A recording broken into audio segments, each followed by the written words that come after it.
Oui, c'est vrai qu'il n'est pas en très bonne forme. Rémi l'a montré avec les stats. On s'est rendu compte cette saison aussi qu'il touche le ballon beaucoup plus sur le côté droit que près du but et dans la surface, comme la saison dernière, par exemple, où c'est vrai que la saison dernière, tout ce qu'il a tenté marchait, il marchait sur l'eau, c'était assez incroyable.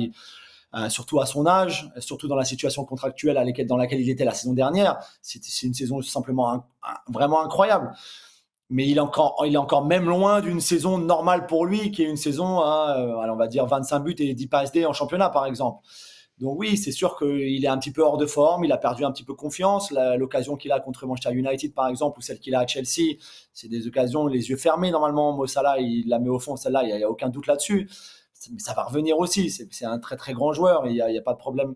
Donc je pense que simplement vouloir résumer les problèmes de Liverpool en disant, ben voilà, on le met sur le banc et d'un seul coup ça va mieux, j'y crois pas une seule seconde. Après, pour rejoindre ce que Jamie a dit tout à l'heure, les matchs à l'extérieur, peut-être, mais bon, à domicile, il a joué contre United, ils ont attaqué de l'autre côté celui de Kerkez, par exemple. Donc, c'est même pas qu'ils ont voulu le cibler lui défensivement, parce que c'est vrai qu'il défend pas beaucoup.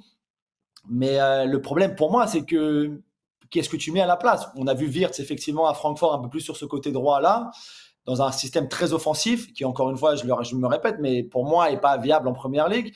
Donc, tu mets qui? Tu mets Chiesa, tu fais passer Gakpo de la gauche à la droite.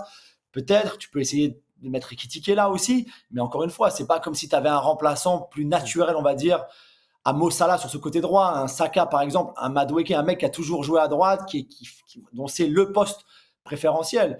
Donc ça aussi, c'est un petit peu compliqué. Et puis ça reste Mo Salah. Je suis désolé, quand tu es un adversaire de Liverpool et que tu sais que tu as Mo Salah en face, même un Mo Salah hors de forme, avant le match, tu n'es pas non plus très serein. Si tu affrontes un mec que tu sais qui va jouer à droite, mais qui c'est pas vraiment son poste, je pense que tu approches la rencontre dans un état d'esprit beaucoup plus serein.